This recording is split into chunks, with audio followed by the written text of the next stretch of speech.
Click कर दीजिएगा। Good morning my dear student, आज हम लोग नेक्स्ट पार्ट डील करेंगे। ये ओपन चैनल का आपका 6 लेक्चर होगा। यहाँ पे आज हम लोग डील करेंगे जब आपका जो ट्रायंगुलर चैनल है वो कितना आपका मोस्ट इफिशिएंट रहता है, किस वैल्यूज़ पे रहता है, उसके बारे में हमको डील करना है। ठीक है, तो मोस्ट इकोनॉमिकल और मोस्ट इफिशिएंट ट्रायंगुलर चैनल के बारे में बात करेंगे और आज उसके आगे हम लोग सर्कुलर का भी डेरिवेशन करेंगे। ठीक है, तो सबसे पहले स्टार्ट कर लेते हैं, दैट इज़ इम्पॉर्टेंट थिंग कि मोस्ट इकोनॉमिकल और मोस्ट इफिशिएंट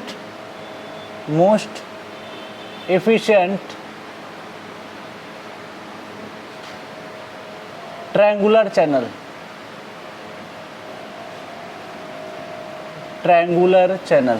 ठीक है। आज किसकी बात करेंगे हम लोग? ट्रायंगुलर चैनल की बात करेंगे। ये आपका ट्रेपेजॉइडल से भी आसान पड़ेगा, इसमें और भी चीज़ें आसान हो जाएंगी आपके लिए। जैसे सपोज दैट कि मैं पहले डायग्राम ड्रा कर रहा हूँ। सपोज दैट ये आपका डायग्राम है,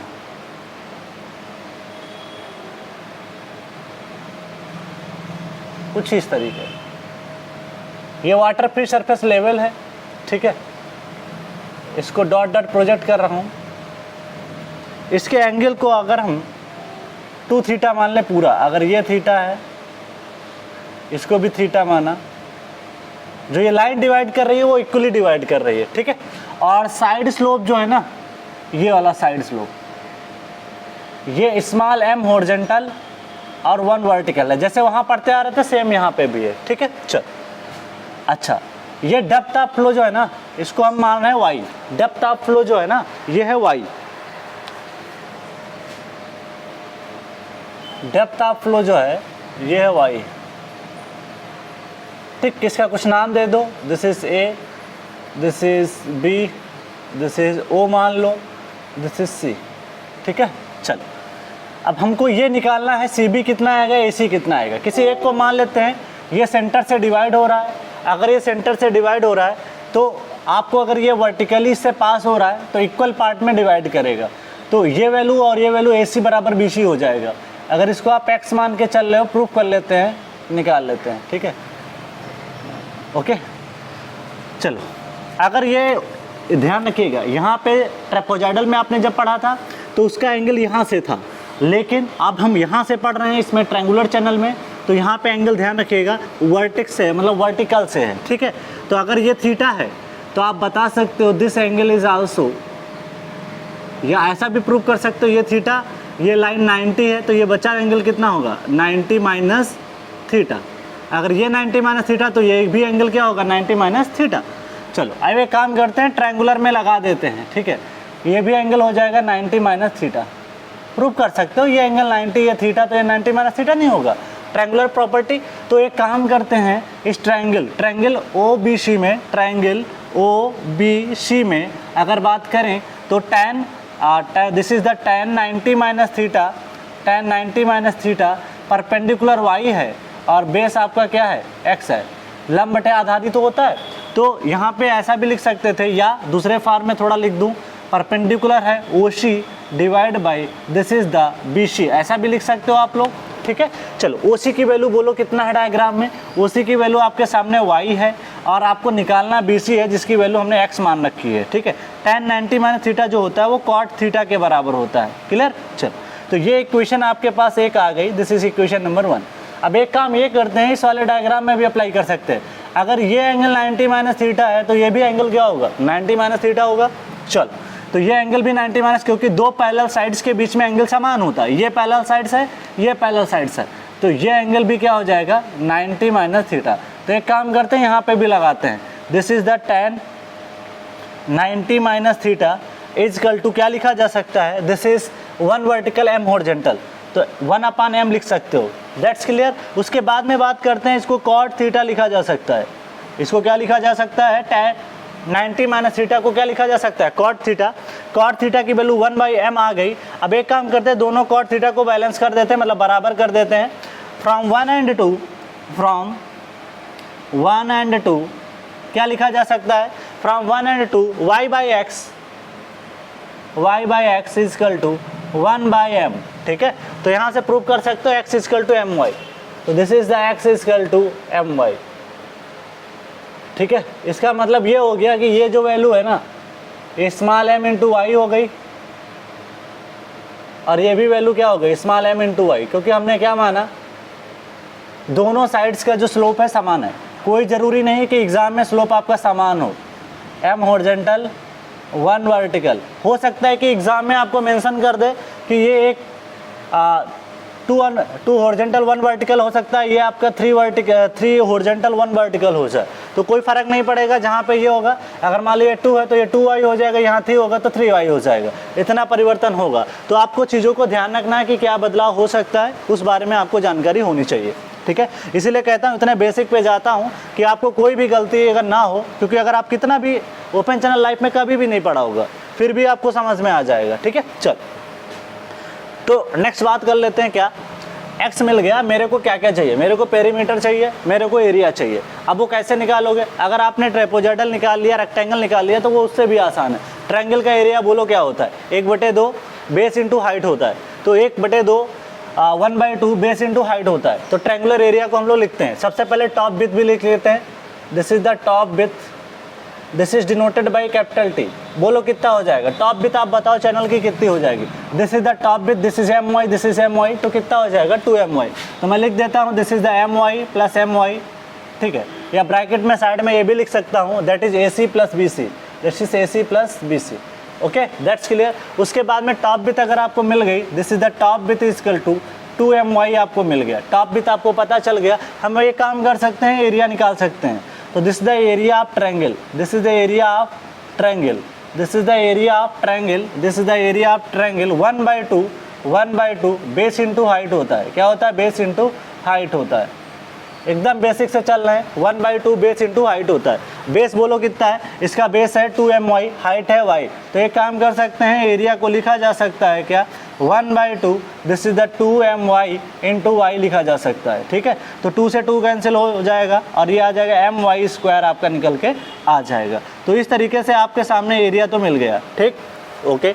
अब नेक्स्ट बात करते हैं perimeter of the channel, this is the perimeter, this is the P, this is the perimeter of the triangular channel. बोलो पेरीमीटर क्या होगी, पेरीमीटर भाई साहब ये वाली पार्ट हो जाएगा, ये पेरीमीटर हो जाएगा, ठीक है। तो पेरीमीटर क्या हो जाएगा, ये पार्ट हो जाएगा। एक काम ये करो कि इस ट्रायंगल, अगर मैं बात करूँ ट्रायंगल AOC में, ट्रायंगल AOC में अगर मैं बात करूँ, मेरे को निकालना है OA निकालने के लिए आपको पाइथागोरस थ्योरम लगानी पड़ेगी।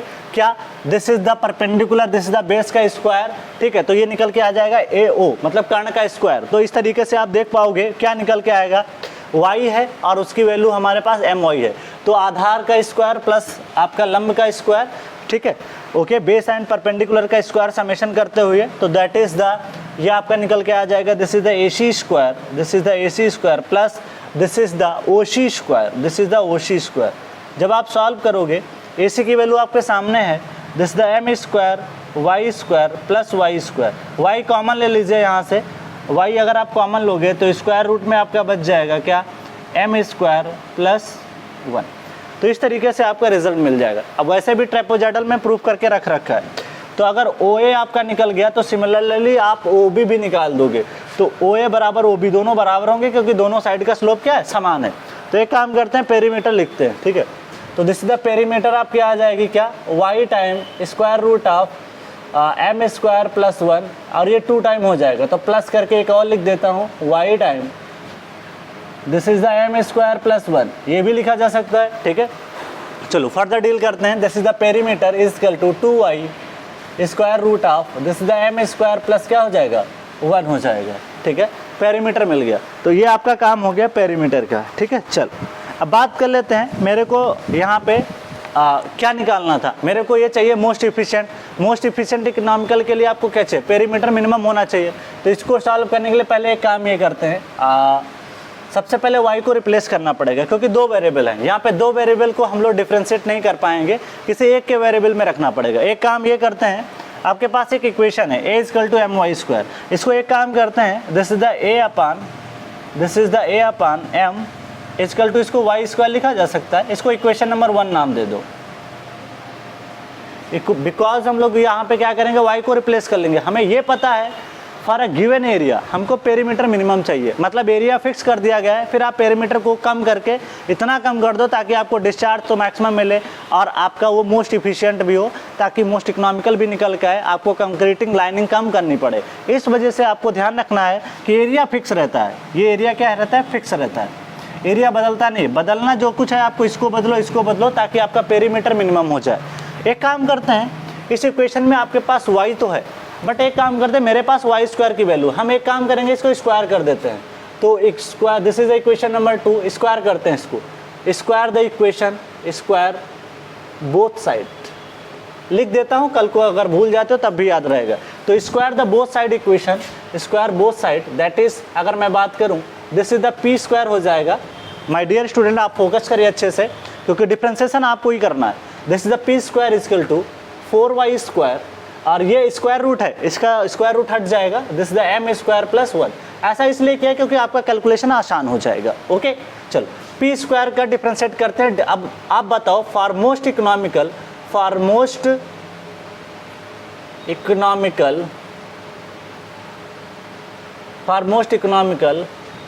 And most efficient channel, for most economical, for most efficient channel, that is perimeter should be, that is efficient channel, perimeter should be minimum, perimeter should be, ये लिख दोगे तो अच्छा रहेगा, एग्जामिनर के लिए वो समझ जाएगा कि आपको कुछ आता है। ठीक है, पेरीमीटर शुड बी मिनिमम। आपके SSC एग्जाम में कम से कम 2-3 क्वेश्चन इससे रिलेटेड आ चुके हैं। क्या है अभी बताता हूँ।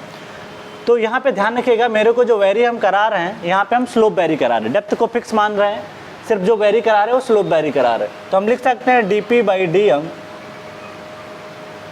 Equal to 0।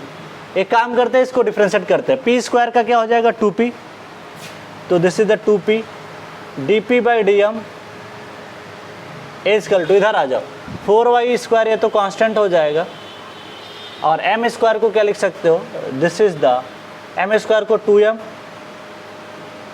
प्लस 0, ये लिख सकते हो। अब एक काम करते हैं, dp/dm को 0 करते हैं, एक काम करते हैं, ये दिस इज द dp/dm को जब 0 करोगे तो ये टर्म पूरा 0 हो जाएगा। तो 0 equal to 4y square 2m, ठीक है। तो ये वैल्यू आपकी निकल के आ जाती है।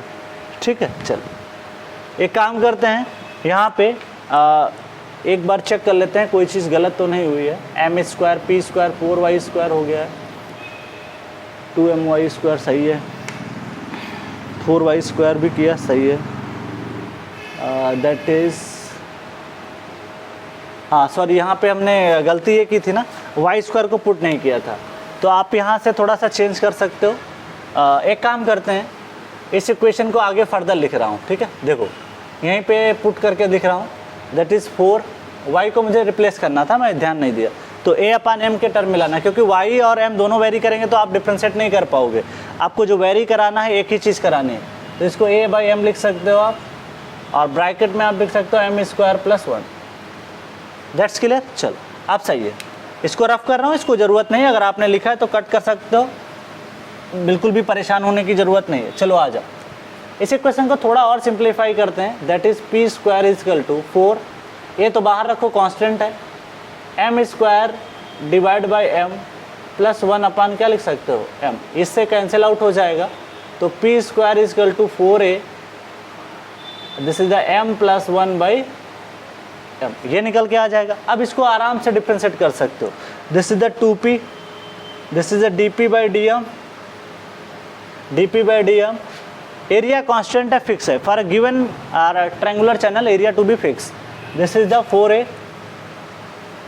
4a, m का करोगे क्या आएगा dp/dm, m का कितना आता है बताओ, आप ही बताओ, m है dy/dx ऑफ x कितना होता है 1, तो दिस इज द 1, माइनस लग जाएगा, क्यों 1/m का क्या होता है, ये 1/m का जो डिफ्रेंशिएशन करते हो या 1/x का आपको याद होगा -1/x स्क्वायर, तो -1/m स्क्वायर, इसको 0 पुट कर देते हैं, ब्रैकेट में लिख दो dp/dm इजकल टू क्या लिखोगे 0।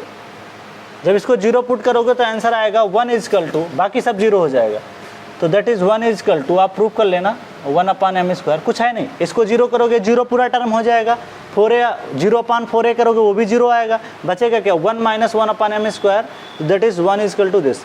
तो m² इजकल टू 1, तो m इजकल टू कितना आ जाएगा +-1।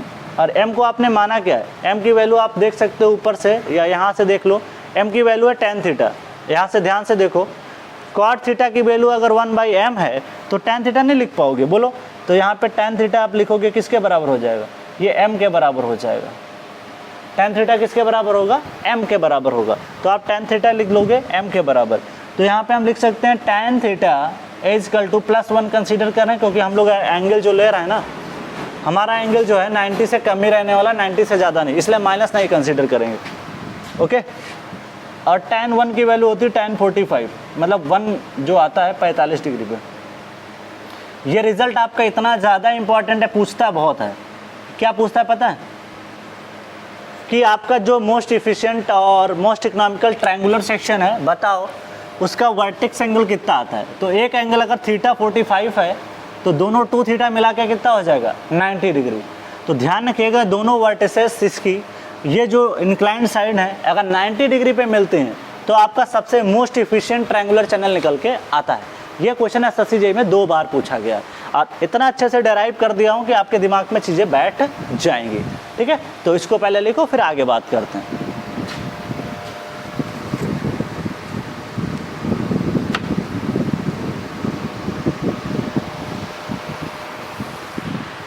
अच्छे से इसको नोट डाउन कर लें, फिर आगे बात करते हैं।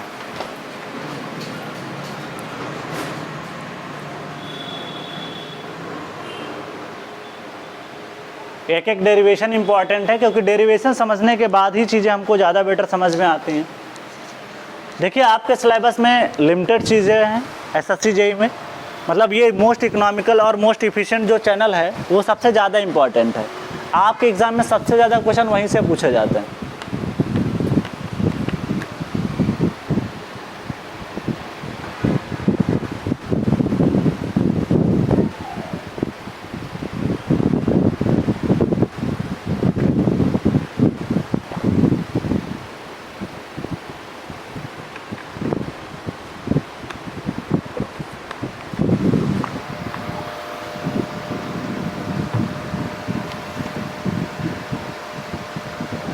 यहाँ पे एक बात और लिख देते हैं नोट करके, थीटा टेकन फ्रॉम वर्टिकल, यहाँ पे लिख देता हूँ या यहाँ पे लिख देता हूँ, स्पेस है,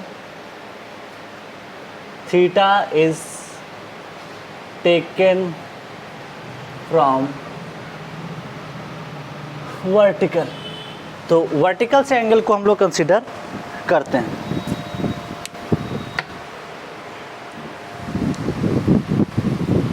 आपने नोट डाउन कर लिया हो तो हम फिर आगे बढ़ते हैं जल्दी से। मेरे को कुछ और सारी चीज़ें प्रूफ करनी है यहाँ पे। अब इसके ज्योमेट्रिक पैरामीटर की बात करते हैं। चलो ये तो प्रूफ कर लिया। अब ज्योमेट्रिक पैरामीटर से इसके मतलब एरिया चाहिए आपको, टॉप विड्थ चाहिए, ये सारी चीज़ें निकाल लेते हैं।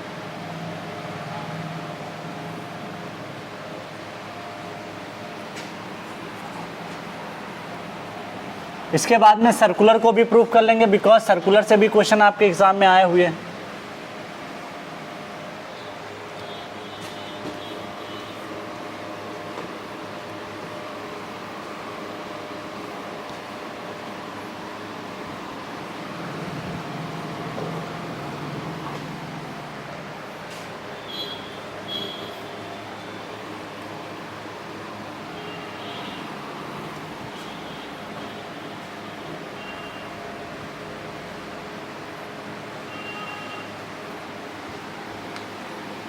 बस हमको ये पता चल गया कि m की वैल्यू 1 आई है, बाकी हम काम सारा प्रूफ कर लेंगे।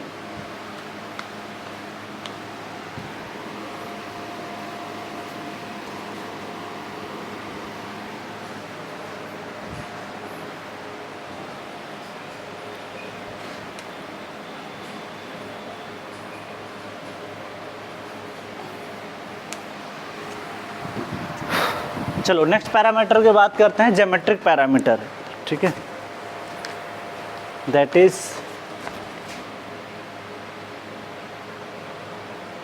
ज्योमेट्रिक, एक साथ लिख लेते हैं सारी बातों को, पैरामीटर्स, ज्योमेट्रिक पैरामीटर्स, ठीक है। चल सबसे पहले बात करते हैं टॉप विड्थ की। टॉप विड्थ क्या होता है? टॉप विड्थ अभी आपने पढ़ा, क्या होता है बोलो, एक बार बोलो। यहाँ डायग्राम देखो, top width, this is the top width, this is the top width, this is the T, 2my के बराबर है, ठीक। This is the top width और ये किसके बराबर है? 2my के बराबर है। This is the top width equal to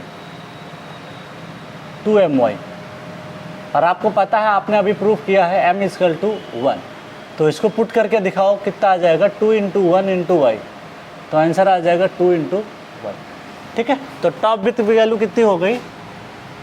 t equal to 2y, तो इसको याद रखना है, ठीक है। चल फिर नेक्स्ट बात करते हैं, सेकेंड रिजल्ट है। सेकेंड रिजल्ट निकल के आता है, एरिया चाहिए आपको। तो एरिया आपने कितना निकाला था? एरिया इक्वल टू आपने प्रूफ किया था my², और m की वैल्यू यहाँ पे कितनी है? 1। ध्यान रखिएगा, मोस्ट इफिशिएंट में ही लगा पाओगे, अगर मोस्ट इकोनॉमिकल है और इफिशिएंट नहीं है तो m की वैल्यू 1 कभी नहीं लेना है। तो दैट इज़ द my², और ध्यान है दोनों साइड का स्लोप समान होगा तभी आप ये फार्मूला लगा पाओगे, अगर मान ली स्लोप अलग अलग हो गया तब नहीं लगा पाओगे। तो दैट इज़ द my²। तो यहाँ से एक चीज़ निकल के आती है, m की वैल्यू 1 रख दो, इसको y² कर दो, तो आपका एरिया निकल के आ गया क्या? y²। एरिया मिल गया, पेरीमीटर निकालते हैं। पेरीमीटर का formula 2i square root of 1 + m², तो 2i 1 + 1 का whole square, that is 1 + 1 2√2y, ये निकल के आ गया, ठीक। चल ये मिल गया ना, तो हाइड्रोलिक मीन डेप्थ भी निकाल लेते हैं, इस साइड में लिख देता हूँ। थर्ड पॉइंट है, फोर्थ, हाइड्रोलिक मीन डेप्थ। अब तो आप बहुत समझदार हो गए होंगे लिखते लिखते। R equal to area upon wetted perimeter, area आपने निकाल रखा है y², वेटेड पेरीमीटर भी आपने निकाल रखा है 2√2y, y से y कैंसिल, तो R की वैल्यू कितनी आ गई?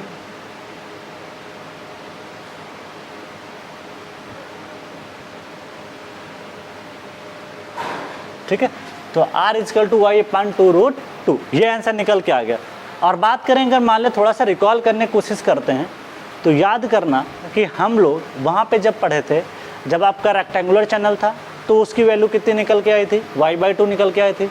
अगर ट्रेपोजाइडल मोस्ट इफिशिएंट पढ़ा था तो उसकी वैल्यू R इक्वल टू क्या आया था? Hydraulic mean depth y/2, depth of flow का आधा। यहाँ पे 1/√2 और आ गया, y/2 था लेकिन साथ में कौन डिवाइड करना है? √2 डिवाइड करना है। कितना डिवाइड करना है? √2। तो इस तरीके से याद रखना। नेक्स्ट पॉइंट आते हैं कैरेक्टरिस्टिक लेंथ, ठीक है, दिस इज द, ये पार्ट तो हो गया। अब आते हैं LC, characteristic length, this the area upon top width. Area आपके सामने है y², टॉप विड्थ आपके पास है 2y, ये कैंसिल आउट हो जाएगा, तो LC की वैल्यू आ जाएगी, दिस इज द y/2, ये निकल के आ जाता है। That's clear. अब बात कर लेते हैं फ्रॉड नंबर की। लास्ट पॉइंट इसका है, दिस इज द फोर्थ हो गया था, ये फिफ्थ है, ये सिक्स है। तो आप देख सकते हो फ्रॉड नंबर, फ्रॉड नंबर को हम लोग FR से डिनोट करते हैं। ये होता क्या है? Velocity upon square root of, velocity upon square root of LC into G, LC into G के बराबर होता है। ओके, बोलो कैरेक्टरिस्टिक लेंथ आपने निकाल रखी है, वेलोसिटी को क्या लिखा जा सकता है? तो Froude number equal to velocity को discharge upon area divide by LC की जगह पे आप लिख सकते हो क्या? That is the y/2 into G लिखा जा सकता है। ये लिख सकते हो कि नहीं लिख सकते हो? ठीक है, चल। तो अब आप एक काम कर सकते हो, फ्रॉड नंबर डिस्चार्ज तो फिक्स है, एरिया को आप लिख सकते हो क्या? एरिया आपने y² निकाल रखा है, तो this is the square root of G into Y और डिवाइड बाई 2, ये फार्मूला निकल के आपका फ्रॉड नंबर का आ जाता है। ठीक है, तो कुछ याद मत करना ज़्यादा, याद क्या करने वाली बातें हैं वो मैं बताता हूँ। जैसे ट्रेपेजॉइडल में मैंने बता दिया था top width by 2 equal to side length, वो एक इंपॉर्टेंट रिजल्ट था और एंगल उसका 60 डिग्री था। यहाँ एंगल वर्टेक्स से 45 डिग्री है। ठीक है, तो ध्यान रखिएगा। ओके, चल। और दूसरी बात, अगर आपने एंगल m इक्वल टू 1 याद रखा और थीटा 45 भी याद रखा तो ये सारे रिजल्ट बहुत जल्दी प्रूफ हो जाते हैं। इसलिए कोई कोशिश ये करना कि आपको ये याद ना करना पड़े और मतलब एक रिजल्ट याद करना पड़े, एक से सारे चीज़ें हो जाए। पहले आप इसको नोट डाउन करें, फिर आगे बढ़ते हैं।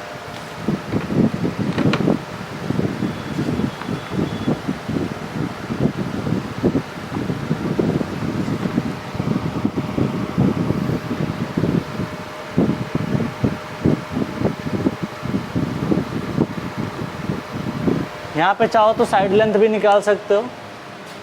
नेक्स्ट पॉइंट जो भी हो, 7th पॉइंट है साइड लेंथ। साइड लेंथ की अगर बात करें तो ये आ जाएगा OA। दिस इज द किसके बराबर हो जाएगा, y m² + 1 y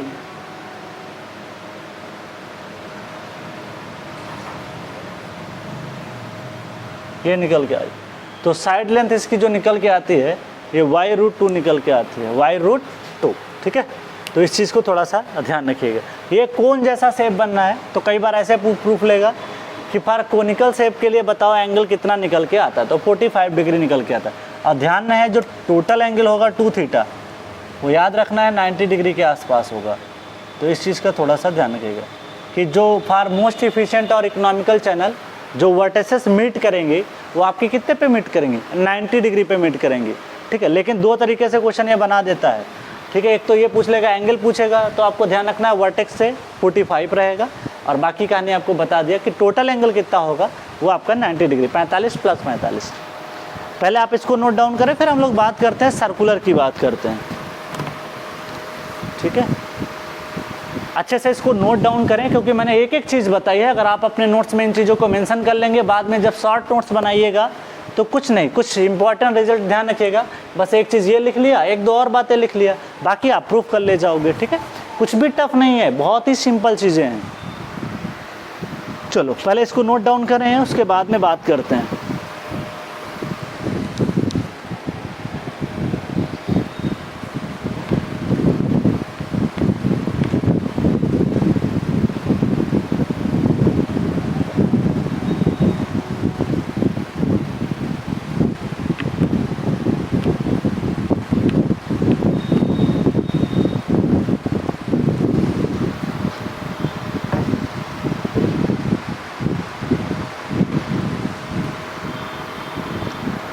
अब मैं रफ कर रहा हूँ चीज़ों को क्योंकि मुझे अब समझाना है सर्कुलर सेक्शन के बारे में। ठीक है, अब बात करने वाले हैं सर्कुलर के बारे में। जो भी प्रूफ करूँगा ये आपको इन्वायरमेंट में जो सीवर चैप्टर है, सीवर लाइन, ठीक है, वहाँ पे भी सीवरेज सिस्टम में भी पढ़ाया जाता है।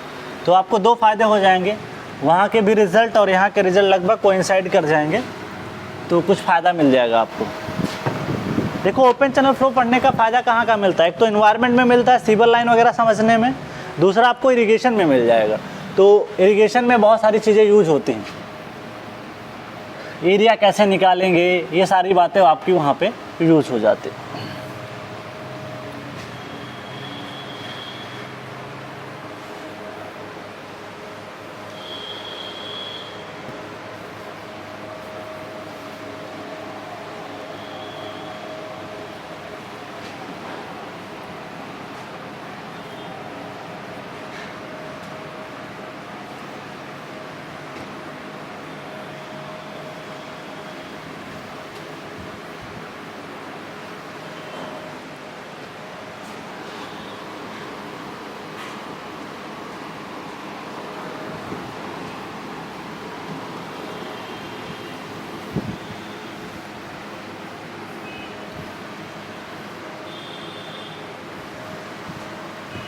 सर्कुलर के भी रिजल्ट आपके क्लास मतलब जेईई एग्ज़ाम में पूछे गए हैं और ईएस में भी पूछे गए हैं, ऐसा नहीं है।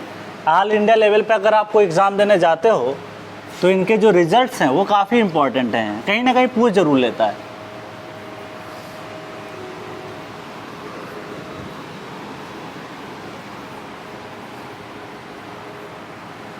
सर्कुलर का थोड़ा सा ध्यान रखना अच्छे से है, सर्कुलर में भी बहुत सारी चीज़ें निकल के आती हैं।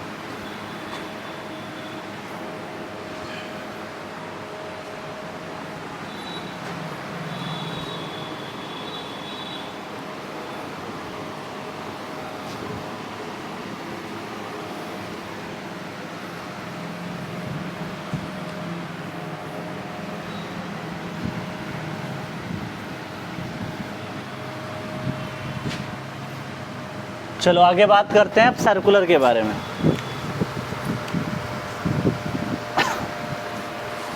नेक्स्ट पॉइंट ऑफ डिस्कशन हमारा निकल के आता है मोस्ट इकोनॉमिकल और मोस्ट इफिशिएंट सर्कुलर सेक्शन। ये अपना एक रेक्टेंगल पढ़े थे, उसके बाद में ट्रेपेजॉइडल पढ़े थे, उसके बाद में ट्रायंगुलर पढ़ा और चौथा नंबर का है ये मोस्ट इकोनॉमिकल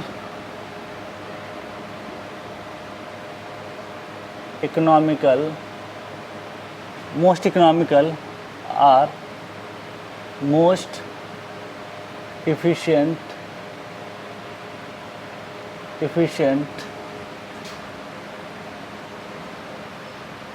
सर्कुलर सेक्शन।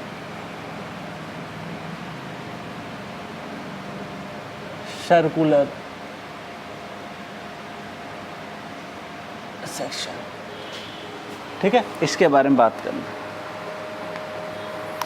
चलो देखते हैं कैसे सॉल्व करते हैं। सिंपल है, कोई ज़्यादा टिपिकल काम नहीं है।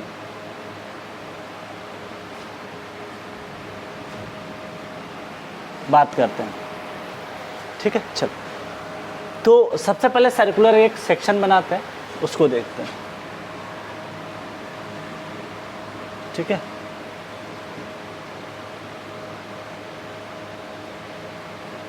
ये हो गया सर्कुलर, आपका जो भी चैनल है उसकी बात कर रहे हैं। सर्कुलर चैनल है, इसका ये सेंटर पॉइंट हो जाएगा, ठीक है, ये सेंटर पॉइंट हो जाएगा। और यहाँ पे ध्यान रखिएगा, पानी अभी आपका फुल फ्लो नहीं हो रहा, पार्शली फ्लो के लिए ड्राइव कर रहे हैं, ठीक है। क्योंकि देखिए पार्शली के लिए अगर ड्राइव कर लोगे तो सबसे टिपिकल केस होता है, फुल्ली फ्लो के लिए तो आराम से ड्राइव हो जाता है। तो partially flow of water, partially flow of water, ठीक है। मान लेते हैं पानी का जो लेवल है इस लेवल पे है, ये पानी का लेवल है, ये free surface of the water है, ये इसका सेंटर हो गया, ठीक। और सेंटर से हमने एक लाइन को प्रोजेक्ट किया, this is the line, this the radius. भाई ये सर्कुलर सेक्शन है, इसको मान लो ओ है, ठीक है। दूसरे कलर से डिनोट करते हैं तो ज़्यादा बेटर रहेगा, ठीक है। देखो यहाँ पे इसको प्रोजेक्ट करते हैं वर्टिकली, ग्रीन कलर से वर्टिकली हमने प्रोजेक्ट किया। इस फ्री सरफेस को यहाँ से हटाओ, कहीं यहाँ डिनोट कर देते हैं, ठीक है, ओके। नाम ले लेते हैं, ओ ले लिया, इसको नाम दे देते हैं ए, इसको नाम दे देते हैं बी, इसको नाम दे देते हैं सी, चल ओके। और इसका जो एंगल है, एंगल को अगर हम बात करें तो एंगल हमने माना है आसानी के लिए 2 थीटा मान लिया सेंटर पे। अगर सेंटर से डिवाइड एक लाइन पास करेगी तो दोनों एंगल थीटा थीटा हो जाएंगे। ये टोटल कितना है 2 थीटा के बराबर है। बट हाफ एंगल जो है ना, जो सिर्फ इतनी बात कर रहे हैं, ये थीटा है, और जो हाफ एंगल इधर का है वो भी थीटा ही है। तो एक काम करते हैं, इसको हटाओ यहाँ से और इसको थोड़ा सा यहाँ पे बनाते हैं, ये भी थीटा है, तब जाके 2 थीटा हो जाएगा। तो सेंटर पे टोटल एंगल जो हो जाएगा वो 2 थीटा होगा। कितना होगा 2 थीटा। तो इसको मैं जो है ना, एक काम करते हैं, ये पूरी लाइन को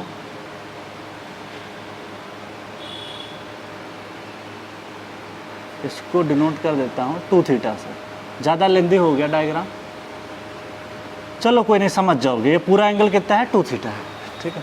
तो इस चीज़ को ध्यान रखिएगा। ये आप यहीं पे बना दो, दैट इज 2 थीटा। इसको हटा दो, बेटर रहेगा।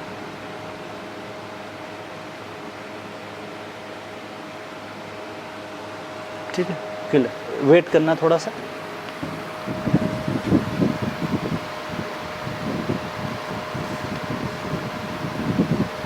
आगे बात करते हैं, डायग्राम अच्छे से क्लियर हो जाए तब सारी चीज़ें क्लियर हो जाएंगी। आप ये बताओ कि अगर ये रेडियस है, देखिए ये सेंटर है, सेंटर से किधर भी साइड में जाएंगे रेडियस हो जाएगी। यहाँ से ये भी रेडियस, यहाँ से यहाँ तक रेडियस, और ये टोटल डायमीटर हो जाएगा। ठीक है, तो दिस इज़ द डायमीटर। अगर मैं बात करूँ इसको यहाँ पे नीचे प्रोजेक्ट करके हम लोग थोड़ा सा डिनोट कर सकते हैं। This is the diameter, capital D से डिनोट किया हूँ, और रेडियस इसका क्या हो जाएगा, हाफ हो जाएगा। ठीक है, तो सपोज दैट कि अगर मैं रेडियस की बात करूं, दैट इज़ मैंने आर मान लिया, इसके सेंटर से क्या मान लिया, आर के बराबर हमने यहाँ पे मान लिया। ठीक है, चलो आगे बढ़ते हैं। रेडियस को आर माना है, तो आप बताओ इसके कंपोनेंट निकाल सकते हो कि नहीं निकाल सकते हो। देखो भाई, अगर ये आर है, एक काम करते हैं, मेरे को चाहिए बी सी, तो ट्रायंगल ओ बी सी में एक काम करते हैं, क्या लगा सकते हैं, साइन थीटा कॉस थीटा लगा सकते हैं। साइन थीटा इक्वल टू क्या होगा, साइन थीटा होता है परपेंडिकुलर अपान हाइपोटेनियस, तो this is the B C upon hypotenuse कितना है, ओ सी है, या इसको लिखा जा सकता है बी सी अपान आर। तो बी सी की वैल्यू मिल गई आपको, आर साइन थीटा मिल गया। सिमिलरली आप कॉस थीटा लगा दो इसी ट्रायंगल में। कॉस थीटा अगर आप अप्लाई करोगे, ध्यान से देखिएगा, कॉस थीटा आधार बटे कर्ण होता है, आधार ओ बी है। ऐसा क्यों कर रहे हैं, क्योंकि मुझे पता है मेरे को एरिया ज़रूरत है, इसलिए सारे पैरामीटर आधार बटे कर्ण आर। तो ओ बी की वैल्यू भी आपको पता चल गई क्या, R cos theta,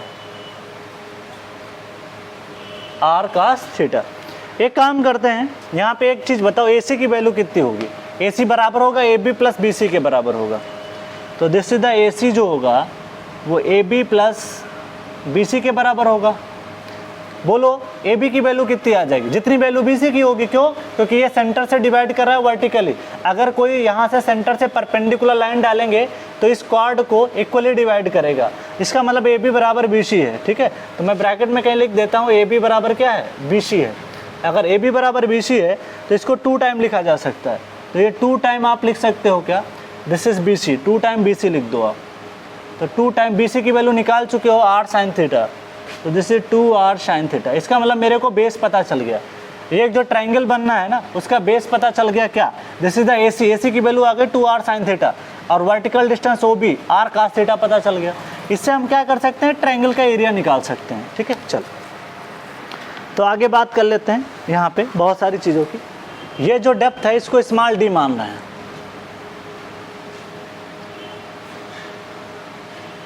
this is a small D, और ये तो कैपिटल डी है diameter, this is the capital D diameter. Capital D diameter आपका निकल के आ जाता है। पहले ये बेसिक फंडा समझ लो, फिर तो कहानी आगे समझ में आ जाती है। ओके, चलो आगे बात करते हैं। ये सारी कहानी तो हमारे पास निकल गई। मेरे को ये चाहिए यहाँ पे दैट इज़ द एरिया। पहले ट्रायंगल निकालते हैं, क्योंकि मेरे को जो एरिया चाहिए ना सिर्फ इतने फ्लो का चाहिए, कितने का, जितने में पानी बह रहा है। तो इसके लिए आपको कुछ मेहनत करनी पड़ेगी, आपको कुछ ना कुछ वैल्यू सब्ट्रैक्ट करनी पड़ेगी। अगर मैं टोटल सर्कुलर एरिया में से ट्रायंगल का एरिया घटा दूँ, ठीक है, तो मेरे को पता चल जाएगा कितना पानी फ्लो कर रहा है। ठीक है, चलो एक काम करते हैं, area of triangle O A B, area of triangle O A C, sorry area of triangle O A C, area of triangle O A C. O A C diagram में देख सकते हो, ओ ए सी क्या हो जाएगा area, that is area is 1/2 base into height. Base बोलो कितना है, ए सी है, हाइट बोलो कितनी है, दैट इज ओ बी है। ये इसलिए लिख रहा हूँ, कल को 4 दिन बाद भी पढ़ोगे तब भी आपको रिकॉल हो जाएगा। तो that is the 1/2, that is the A C. A C की वैल्यू बोलो कितनी है, ए सी आप यहाँ से देख पाओगे, ए सी की वैल्यू आपने अभी निकाल रखी है 2 आर साइन थीटा। तो this is the 2 R sine theta into O B की वैल्यू बोलो कितनी है, ओ बी की वैल्यू आपके सामने है R cos theta, this is the R cos theta. एक काम कर सकते हो 1/2, इसको आर स्क्वायर बाहर ले लो और ये फार्मूला बन जाएगा 2 sine theta into cos theta. 2 sin A into cos A का फार्मूला क्या होता है, sin 2A होता है। वैसे 2 sin theta into cos theta क्या निकल के आ जाएगा, sin 2 थीटा। तो this is the R square divide by 2 into sine 2 theta. ठीक, तो ये आपका एरिया प्रूफ हो गया, एरिया मिल गया। अब आपको चाहिए पेरीमीटर। ठीक है, चलो अब बात कर लेते हैं पेरीमीटर की। पेरीमीटर आपको निकालना है तो ध्यान रखने वाली बात है सिर्फ कितना पानी फ्लो कर रहा है, इतने पेरीमीटर में ही है, पूरा पेरीमीटर नहीं है। तो आपको पेरीमीटर ध्यान रखना है, एंगल कितना बना है, एंगल बना है आपका 2 थीटा। तो आपको एक डिफिनेशन पड़ी होगी ना, आर्क, एक डिफिनेशन पड़ी होगी। दूसरा पार्ट मेरे को जो निकालना है, पहला पार्ट हो गया एरिया, दूसरा पेरीमीटर। पेरीमीटर, पेरीमीटर क्या निकल के आता है, पेरीमीटर होता क्या है। पेरीमीटर के लिए मेरे को यहाँ पे लगाना पड़ेगा क्या पता है, ये आर्क एक निकल के आ रहा है एसी, एसी एक आर्क निकल के आ जाएगी। यहाँ पे कोई पॉइंट मान सकते हो, इसको मान लेते हैं ए सी डी ई मान लो, ए ई या आर्क इसको मान सकते हैं। इसमें ये देखो आर्क हो गई है, एक इस तरीके से ट्रेंगुलर पार्ट बन जाएगा।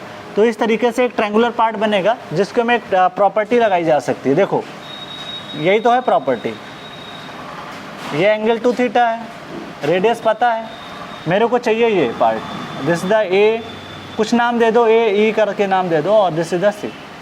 तो आपको ये आर्क चाहिए, वही तो पेरीमीटर हो जाएगा, क्योंकि इतने ही पानी से, ये इतना पानी है जो कि इस पेरीमीटर को गीला कर सकता है, बाकी पानी है ही नहीं। तो आपको निकालना क्या पड़ेगा, सिर्फ इतना पार्ट, ए ई, यहाँ पे ई नाम दे दो, और सी चाहिए। तो आप प्रॉपर्टी पढ़े हो ना, angle equal to arc upon radius, angle equal to arc upon radius. जितना बेसिक हो सकता है उतना बेसिक मैं बता रहा हूँ, कहीं बुकों में लिखा नहीं मिलेगा आपको। ठीक है, चलो angle equal to arc upon radius, arc आपके पास है ए ई सी, तो that is arc A C. ये इसको पेरीमीटर भी लिखा जा सकता है, पेरीमीटर इजकल टू एंगल कितना है 2 थीटा है, रेडियस कितनी है आर है। तो ये रिजल्ट आपके सामने निकल गया। तो मेरे को पेरीमीटर चल गई, पता चल गई कितने पानी से ये आपको इसको वेटेड कर रखा है। तो क्या हो गया 2r थीटा। ठीक है, जैसे पेरीमीटर पहले ट्रायंगुलर का लेते थे, रेक्टेंगुलर का लेते थे, ट्राइपोजॉइडल का लेते थे, सेम वहाँ पे भी है। इतना ही आपका जो आएगा, ये जो पोर्शन आपको दिखाई पड़ रहा है, ये वाला पोर्शन, यही पानी से क्या होगा, सिर्फ आपका वेटेड होगा। ठीक है, चल अब area of flow A B D निकालते हैं। ठीक है, area of flow A B D, मेरे को एरिया चाहिए, area of flow A E C का चाहिए, एरिया ऑफ फ्लो, अब एरिया ऑफ फ्लो चाहिए। क्योंकि देखिए ये एरिया इसलिए निकाला क्योंकि अगर मैं एरिया में से सब्ट्रैक्ट करूंगा तभी ये एरिया पता चल पाएगा। इस वजह से एक काम करना ये पड़ेगा आपको, सिर्फ जितने में पानी फ्लो कर रहा है वही एरिया आपको लेना है। ध्यान रखिएगा, हर जगह यही बात बताता आ रहा हूँ, एरिया ऑफ फ्लो बोला जाता है। तो मेरे को चाहिए area of flow, area of flow, area of flow A E, यहाँ पे क्या माना है A E C, A E सी यही माना है आपने। ठीक है, तो एरिया ऑफ फ्लो आपका ए ई सी का चाहिए। तो आप एक काम कर सकते हो, आप जो भी टोटल आर्क है, देखो ध्यान से सुनिएगा, बड़ा अच्छा प्रॉब्लम है यहाँ पे। देखो भाई यहाँ पे ये आर्क आपको दिखाई पड़ रही है ना, इसको थोड़ा डॉट डॉट प्रोजेक्ट करते हैं। आप देखो अगर आपको ये एरिया टोटल एरिया निकाल लेते हो, ध्यान से सुनिएगा, बड़ा इंपॉर्टेंट बात है। मेरे को ये वाला पानी का एरिया चाहिए, सिर्फ जो ये वाला है। ठीक है, क्लियर, थोड़ा सा ज़्यादा इसको सर्कुलर बनाना चाहिए था, बना देते हैं, कोई दिक्कत नहीं, थोड़ा ज़्यादा इसको कर्वेचर में लेके आते हैं। तो ये वाला जो एरिया है ना, ये मेरे को चाहिए, ये मेरे को चाहिए। ये कैसे निकाल सकते हो आप बताओ, आपको इस ट्रायंगल का एरिया पता है कि नहीं पता? इसीलिए तो मैंने ट्रायंगल का एरिया निकाला था। अगर मेरे को ट्रायंगल का एरिया पता चल जाता है तो फिर मेरे लिए आसान हो जाएगा क्या निकालना। अगर ट्रायंगल का एरिया पता है तो मैं आर्क के टोटल, अगर इस आर्क का एरिया मतलब ये ओ है, ओ ए और ये शायद ई था, इंटू सी, ये आर्क का अगर टोटल पता चल जाए, उसमें से अगर मैं इस ट्रायंगल का सब्ट्रैक्ट कर दूं, यही तो एक ट्रायंगल बनना। देखो यहाँ पे ध्यान से, ओ ए डी सी, सॉरी ये डी हटाओ यहाँ से तो कन्फ्यूजन आ जाता बार बार। ये डायमीटर इधर मैं डिनोट कर दे रहा हूँ। ठीक है, अब क्लियर हो जाएगा आपको। यहाँ पे ई मानो इसको। ठीक है, तो ये जो है ना ओ ए ई सी, ये एक आर्क है, चाप जिसको बोलते हो। इसमें से अगर मैं ट्रायंगल का एरिया सब्ट्रैक्ट कर दूँ, कौन सा, ये वाला एरिया सब्ट्रैक्ट कर दूं, तो मेरे को क्या सा मिल जाएगा, ये एरिया फ्लो पता चल जाएगा। तो एक काम करते हैं, सबसे पहले हम लोग निकालते हैं आर्क एरिया। तो this is the arc area, कौन कौन सा आ जाएगा, O A E that is C, arc area O A C minus area of triangle minus area of triangle. कौन सा ट्राइंगल बनना है भाई? ओ A C, O A C, ये आपको सब्ट्रैक्ट करना पड़ेगा। That's clear. चलो अब बात कर लेते हैं, यहाँ पे एरिया निकालते हैं। इसका एरिया कैसे निकलेगा? तो ये आर्क का जो एरिया निकल के आएगा ये आप देखिएगा 1/2। आप यहाँ पे ये बताइए, एक तरीके से ये ट्रायंगल ही बनना है, एक तरीके से क्या बनना है? ट्रायंगल। तो इसका एरिया आपको निकालना पड़ेगा 1/2 बेस इंटू हाइट से ही। तो यहाँ पे ध्यान देने वाली बात यह है कि जैसे सपोज दैट आपने पढ़ा होगा कि जब हम लोग यहाँ पे सर्कुलर का पढ़ते एरिया है तो वो कैसे पाई/4 कितना निकल के आता है, या πr² निकल के आता है। ये पूरा सर्कल का निकल के आता है, ठीक है। बट यहाँ पे पूरा सर्कल तो है नहीं, यहाँ पे एंगल दे रखा है, तो ये आ जाएगा r² इंटू 2θ माइनस इसका एरिया आपने निकाल रखा है, that is r² divide by 2 into sign. ये कोई प्रूफ नहीं कराता है, कहीं पे बुकों में मिलेगा भी नहीं इतनी जल्दी और ना ही समझ पाते हैं लोग, ठीक है। मैं प्रूफ करा दे रहा हूँ ताकि आपको अच्छे से समझ में आ जाए इस चीज़ के बारे में, ठीक है, क्योंकि ये बहुत जगह यूज होता है। सिविल लाइन पढ़ते हो वहाँ पे भी सीवरेज सिस्टम में भी क्वेश्चन आते हैं मेंस में, तो इसलिए मैं इसको अच्छे से बता रहा हूँ, ठीक है। ये r²/2 इंटू 2θ कैसे निकल के आए इसको मैं बता देता हूँ, ठीक है। देखो ये एक ट्रायंगल जैसे ही बनना है, तो आपको क्या करना पड़ेगा, यहाँ पे ध्यान देने वाली बात यह है कि अगर मैं बात करूँ इसकी वैल्यू, ठीक है, ये जो बेस अभी आपने निकाला है कितना निकाला था? 2r θ निकल के आया था ना, 2r θ। तो लगभग ये जो वैल्यू है ना, ये 2r θ निकल के आया था।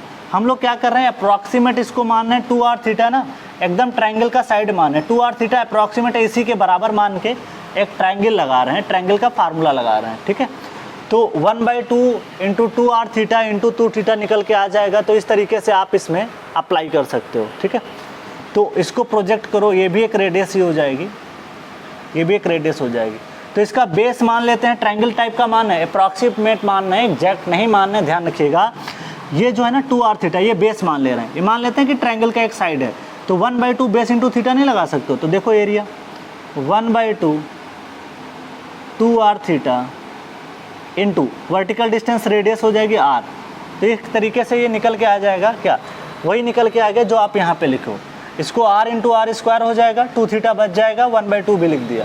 तो कुछ नहीं किया, एक ट्रायंगल बना के ही एरिया निकाल दिया है। तो ये एक तरीके का अप्रॉक्सीमेट एरिया निकाला गया है, ठीक है। तो इस तरीके से भी निकाल सकते हो। चलो आगे बढ़ते हैं, आगे बढ़ते हैं, दैट इज़ θ/2π। चलो ये तो क्लियर हो गया, ये तो एरिया, अब आपको एरिया मिला है, बहुत इंपॉर्टेंट था।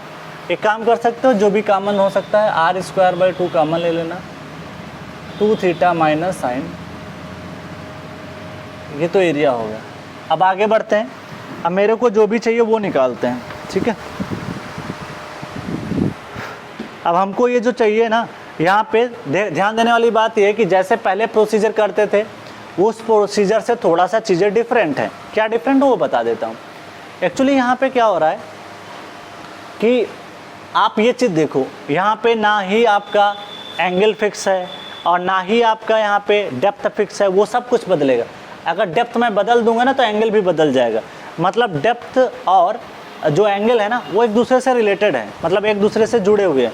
एक बदलोगे दूसरा बदल जाएगा।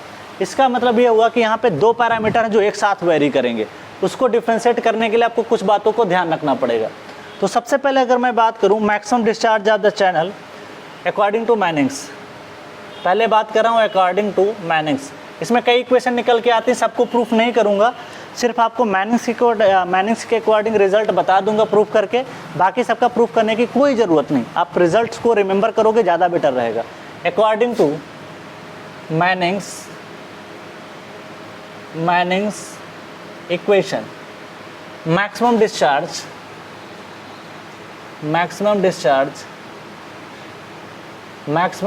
ध्यान दीजिएगा, maximum discharge of a channel, maximum discharge, तो इसमें dQ/dy इक्वल टू क्या करना पड़ेगा, आपको 0 करना पड़ेगा, ठीक है। इसमें जो डेप्थ है आपकी उसके अकॉर्डिंग आपको करना पड़ेगा। ये स्मॉल d जो माना है ना, इसको आप ये भी कर सकते हो, y भी मान सकते हो, कोई फ़र्क नहीं पड़ेगा। यहाँ पे अगर y माना है तो y के हिसाब से आप कर सकते हो, ठीक है। यहाँ पे ध्यान रखिएगा जो मैनिंग्स कोफिशिएंट n है वो हम कांस्टेंट मानते हैं for all depth. Assume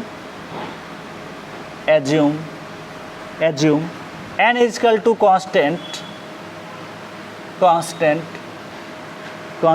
eight all depth,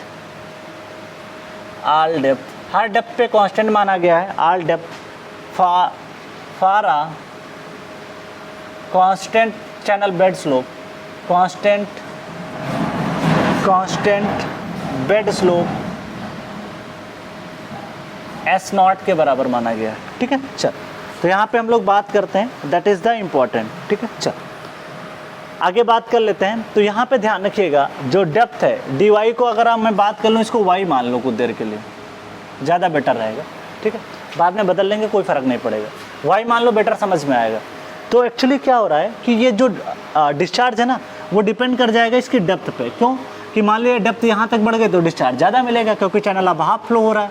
मान लिया डेप्थ यहाँ तक पहुँच गई तो आपका चैनल फुल फ्लो होगा तो डिस्चार्ज और ज़्यादा मिलेगा। इसका मतलब है पहले हम लोग जो वेटेड पेरीमीटर का कॉन्सेप्ट पढ़ रहे थे वो यहाँ पे नहीं लग पाएगा। क्यों? क्योंकि यहाँ पे दो चीज़ें एक साथ वेरी कर रही हैं, इसलिए डिस्चार्ज मैक्सिमम तब मिलेगा जब आपका डेप्थ मैक्सिमम मिले। ठीक है, तो डेप्थ बढ़ाने से आपको डिस्चार्ज क्या मिलेगा? मैक्सिमम मिलेगा। तो एक काम कर सकते हो, आप बताओ मैनिक्स के अकॉर्डिंग इक्वेशन लिखना आता है? दैट इज़ आपको वेलोसिटी पता है 1/n r⁻²/3 इंटू S0 की पावर 1/2, ये लिखते हो। डिस्चार्ज को क्या लिख सकते हो? एरिया इंटू वेलोसिटी, एरिया ऐसे लिखो। वेलोसिटी को और क्या लिख सकते हो यहाँ पे? 1/n, दैट इज़ r की जगह पे a/p लिख दो,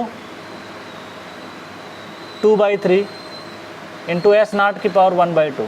तो यहाँ से जो रिजल्ट निकल के आ रहा है दैट इज़ a की power 5/3 that is divide by p की पावर, दैट इज़ डिस्चार्ज। पहले आप इतना नोट करो फिर हम आगे बढ़ते हैं। ठीक है, फिर आगे डिफ्रेंशिएट करना पड़ेगा।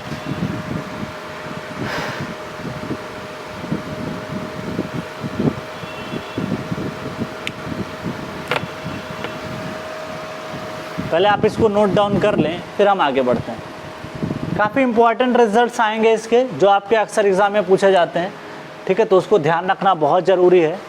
इतना डेरिवेशन इसलिए बता रहा हूँ ताकि चीज़ें समझ में आ जाएं, कैसे क्या निकल रहा है, ये एरिया कैसे निकल रहा है, क्या आ रहा है, कुछ तो पता होना चाहिए कम से कम बेसिक। ठीक है, चल अब देखो सबसे बड़ी बात जो है ना, यहाँ पे पावर 2/3 है। इसको रिमूव करने के लिए एक काम करते हैं, यहाँ पे रिमूव करने के लिए एक सबसे अच्छा तरीका है कि एक काम करते हैं हम लोग हैं 1/3 को हटाना है। तो एक काम करो, इस डिस्चार्ज को क्यूब कर दो। तो क्यूब करोगे तो इधर भी a की पावर 5 बचेगा, इधर p² बच जाएगा। इससे फ़ायदा ये होता है कि हमारा डिफ्रेंशिएशन ऐसा आसान हो जाता है। अगर हम इधर 5/3 लेंगे तो कंफ्यूज रहेंगे डिफ्रेंशिएशन करने में, तो उन सब सारी चीज़ों से बचना होता है। चलो तो मैं कुछ चीज़ों को रफ कर रहा हूँ क्योंकि मेरे को कुछ सारी चीज़ें समझानी है। ठीक है,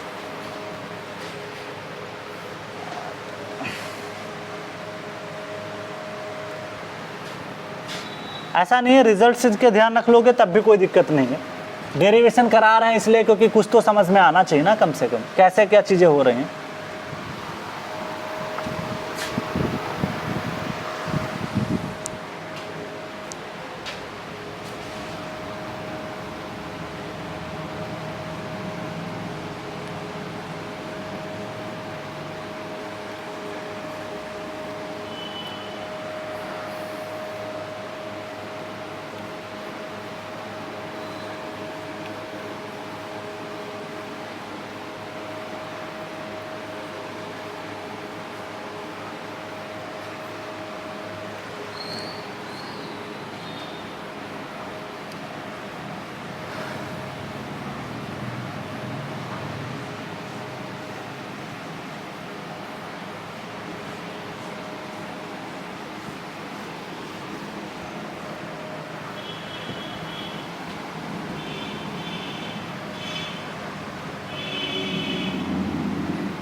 आगे बढ़ते हैं। मेरे पास जो रिजल्ट है ना वो क्या था, डिस्चार्ज इक्वल टू समथिंग ए की पावर 5/3, तो उसको लिख लेता हूँ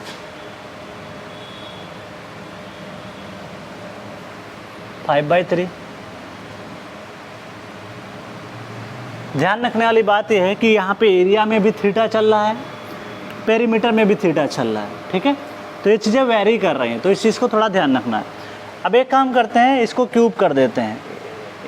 इधर जब क्यूब करोगे ना तो ए की पावर में जितना बेसिक हो सकता है बता रहा हूँ, 5/3 की पावर 3, पी की पावर 2/3 की पावर 3, 3 से 3 कैंसिल, 3 से 3 कैंसिल। अब हमारा इक्वेशन निकल के आएगा क्यूब इक्वल टू ए की पावर 5, अब आसान हो जाएगा, की पावर दिस, ठीक है। चल अब एक काम ये करते हैं, यहाँ पे अगर आप देखोगे तो ये जो रिजल्ट्स हैं, एक्चुअली आपके जो रिजल्ट्स हैं वो जो भी रिजल्ट आए, एरिया पेरीमीटर समथिंग करके निकल के आए, इसमें सब में क्या चल रहा है, थीटा। तो अगर मैं थीटा को वेरी करा दूँ यहाँ पे, तो आपका देखोगे थीटा के वेरिएशन के साथ वाई भी चेंज हो जाएगा। अगर मान लें थीटा आप बढ़ा दिए तो ये वाई यहाँ पे आ जाएगा, डेप्थ यहाँ पे आ जाएगा। थीटा बहुत कम करते चले गए तो ये वाई यहाँ आ जाएगा। मतलब अगर मैं वाई का डिफ्रेंसिएशन जो है ना, अगर विद रिस्पेक्ट टू अगर हम थीटा के करस्पॉन्डिंग कर दें, क्योंकि यहाँ पे वाई का टर्म नहीं आएगा, यहाँ पे थीटा का टर्म आएगा, हर इक्वेशन में थीटा ही है। तो अगर मैं थीटा के टर्म में करूँगा तो मेरा रिजल्ट आसान हो जाएगा। तो एक काम कर सकते हैं, for maximum discharge D Q by D theta, D Q upon यहाँ पे D Q upon this is the D theta, ये कर सकते हैं। For maximum discharge equal to 0, maximum discharge. एक रिजल्ट ही प्रूव करूंगा, बाकी सब प्रूव करने की कोई ज़रूरत नहीं। तो एक काम करते हैं, D upon D theta of Q equal to D upon D theta of किसका, ए की power 5 upon this is the P square. ये किया जा सकता है, दैट्स क्लियर। अब देखो एक काम करते हैं, क्यू क्यूब का डिस्चार्ज तो आपको पता है 3q स्क्वायर आ जाएगा, ठीक है 3q, और ये हो जाएगा डी क्यू अपान डी थीटा हो जाएगा। इसको तो 0 ही करना है, तो इससे कोई फ़र्क नहीं पड़ने वाला। देखो अगर हम इसको क्यूब ना करते तो फ़र्क क्या पड़ता है, ये पावर लेके घूमते रहते हैं, ए की पावर 5/3, वो हमारे लिए बड़ी हेडक हो जाती है, ठीक है। डिफ्रेंसिएशन ही नहीं कर पाते, आप गलती कर जाते, इसलिए मैंने इसको कर दिया। ये टर्म में कोई दिक्कत नहीं, कभी भी स्क्वायर रूट आए ना, एक साइड में स्क्वायर रूट आ जाए, एक साइड में ऐसा, दोनों साइड का स्क्वायर करो, इससे चीज़ें आसान हो जाती हैं। अब एक काम करते हैं, डी थीटा, यहाँ पे ध्यान रखिएगा, इसमें ए के टर्म में भी थीटा है, पी के टर्म में भी थीटा है, तो दोनों टर्म है, इसलिए आपको लगाना पड़ेगा क्या, जो डिवाइड में कोई टर्म होता है उसका डिफ्रेंसिएशन कैसे करते हैं। तो इसमें ऐसा मान लो कि x बाई वाई का डिफ्रेंसिएशन है, तो पी स्क्वायर का डिफ्रेंसिएशन आप लिखोगे पी स्क्वायर, ये हो जाएगा नीचे वाले टर्म का स्क्वायर, ऊपर लिखोगे P square into D upon D theta of किसका, A5 का लिखोगे, माइनस A5 लिखोगे। ये फार्मूला होता है, अगर कोई चीज़ मतलब उस फॉर्म में होती है। या इसको एक तरीका और भी था, पी स्क्वायर ऊपर ले जाते तो वो भी एक तरीका था। कैसे, पी स्क्वायर ऊपर जाता तो माइनस का 2 हो जाता, तो फर्स्ट इंटू सेकेंड भी लगा सकते हो। अगर आपको ये टिपिकल लगता है तो मैं दूसरे तरीके से भी बता सकता हूँ। अगर आपको ये नहीं भी आता होगा तो मैं दूसरे तरीके से भी बता देता हूँ, जो आपको आसान लगे वो बेटर है, ठीक है, जिससे आपको आसानी से समझ में आ जाए। आप देखो यहाँ पे अच्छे से, क्या इसको एक चीज़ और लिखी जा सकती थी, डी अपान डी थीटा ए की पावर 5 पी की पावर -2, ये भी लिख सकते हैं कि नहीं लिख सकते हैं, ऊपर चला जाएगा पावर। तो एक काम करते हैं, फर्स्ट इंटू सेकेंड लगाते हैं, तो ए की पावर 5 लगाओगे, सेकेंड का D upon D theta of minus P square plus P minus square D upon D theta of how much, this is the A5। इससे करेंगे आप। चलो बहुत आसान है, ए की पावर 5 तो फिक्स है, यहाँ पे फिक्स नहीं मतलब कि फर्स्ट इंटू सेकेंड लगा रहे हो, डी थीटा अपान दिस, ये माइनस साइन ऐसे ही रहेगा, पी स्क्वायर का हो जाएगा 2p इंटू पी का होगा dp बाई डी थीटा, क्योंकि ये वेरी कर रहा है इस वजह से, क्योंकि p के टर्म में ही थीटा अंदर छुपा हुआ है, 2r थीटा लिखा था आपने, प्लस p की पावर -2, ठीक है, p की पावर -2, सॉरी यहाँ पे a की पावर 2 किया था ना, -2 था यहाँ पे, सॉरी वो गलती से मैं यहाँ पे लिख दिया, इसको माइनस पावर यहाँ पे थी, तो ये आ जाएगा -2p, और ये जो बदलेगा ना, यहाँ पे गलती से लिख गया, आपने फार्मूला पढ़ा था ना, y बराबर x पावर n का डिफ्रेंसिएशन बहुत बताना पड़ता है, dy/dx इक्वल टू nx की पावर n-1, यही होता है। चलो आ जाओ यहाँ पे, तो यहाँ पे इसको रफ करते हैं। पहले n बोलो कितना है पावर, -2 है तो -2 लिख लो, x की जगह पे p है, p लिख दिया, n-1, n की वैल्यू कितनी है, -2 है और -1 हो जाएगा, इंटू dp/d थीटा, ये लिखोगे, क्लियर। चल प्लस माइनस पी स्क्वायर, फिर यहाँ आ जाओ, ये आ जाएगा 5 nx पावर n-1, 5a की पावर 4, 5a की पावर 4। अच्छा, उसके बाद में आप लिखोगे dA/d थीटा, dA/d थीटा, ये तो हो गया कहानी। चलो अब जो कॉमन हो सकता है उसको ले लेते हैं। एक काम करते हैं, यहाँ पे जो भी कॉमन है, a की पावर 4 कॉमन हो जाएगा, और क्या कॉमन हो जाएगा, -p² कॉमन हो जाएगा, p की पावर -2, तो यहाँ पे बचेगा -2 AP, p भी कॉमन ले लेते हैं, p² कॉमन हो सकता है क्या, हाँ p² कॉमन हो सकता है, -2AP, a की पावर 4 सही है, -2n⁻³ p² - t, a4 common ले लिए, चलो सही है। चलो आगे बढ़ते हैं, a4 और p कॉमन ले लेते हैं। एक काम करते हैं, कहीं पे गड़बड़ तो नहीं हुआ, एक बार चेक कर लेते हैं। This is the 2p 5p dAp/d, a की पावर 4p, दैट इज, एक बार चेक कर लेते हैं कहीं पे गलती ना होने पाए, क्योंकि इतना मेहनत करके यहाँ पे पहुँचे हैं, डिफ्रेंसिएशन में गलती नहीं होनी चाहिए, ठीक है। d/d थीटा यहाँ पे सही है, यहाँ पे p² का ही टर्म आया था तो ये भी सही है, p² सही है, p² ऊपर जाएगा ये भी सही है, माइनस पावर जाएगी ये भी सही है, a की पावर 5 हमने लिखा, a की पावर 5 लिखा, फिर d/d थीटा किसका करोगे, सेकेंड का करोगे, तो p² ये भी सही है, प्लस लगाते हैं, प्लस लगाया, p की पावर -2 किया, ये भी सही है, ठीक है। चलो ये भी सही बात हो गई। फिर d/d थीटा आप a की पावर 5 का किया, ये भी क्लियर है। अब a की पावर 5 लिया, ये p की पावर -2 है, तो p की पावर -2 का डिफ्रेंसिएशन अगर आप करोगे तो ये आ जाएगा nx की पावर n-1, तो n कितना है, -2 है, तो -2 बाहर आ जाएगा, तो ये -2 आ गया, p की पावर -2 - 1 सही तो लिखा है, -p, तो -2p³ आ जाएगा, ठीक है, क्लियर है, सही है। और सही चल रहा था, कन्फ्यूजन किसी प्रकार का कहीं ना कहीं आ जाता कभी बार, तो -2a, देखो a की पावर 4 कॉमन लोगे तो a बच जाएगा, और यहाँ पे पता है -2 कॉमन लोगे तो p की पावर -1 बच जाएगा, क्लियर। चलो, और ये हो जाएगा dp/d थीटा। थोड़ा सा टिपिकल है, कोई कराता नहीं है, मैं करा दे रहा हूँ, इसलिए लोग भागते हैं इससे डेरिवेशन से कि इतना टिपिकल क्या कर रहे हैं। तो p की पावर -2 तो निकल गया बाहर, 5 बचा, इंटू dA/ क्या बचा, d थीटा। इसको जीरो करते हैं जल्दी से अब, ठीक है, जीरो कर देते हैं। क्या जीरो करना था, dq/d theta, zero for maximum discharge. तो जब जीरो करोगे ना तो आप एक चीज़ देखना, ये भी टर्म जीरो हो जाएगा, तो ये जीरो के बराबर हो जाएगा, ये इसके नीचे आ जाएगा, a की पावर 4, p की पावर -2, ये सब जीरो हो जाएगा, और बचेगा क्या, -2a 1, p की पावर -1 है, इसको p नीचे ले आओ, dp/d थीटा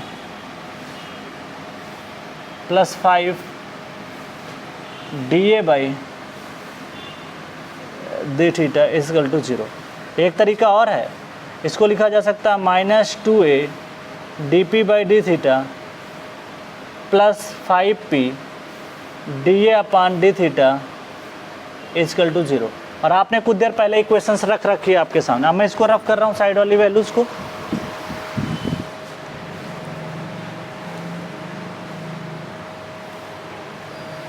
चलो आगे बढ़ते हैं, यहाँ पे ध्यान दीजिएगा क्या हो रहा है।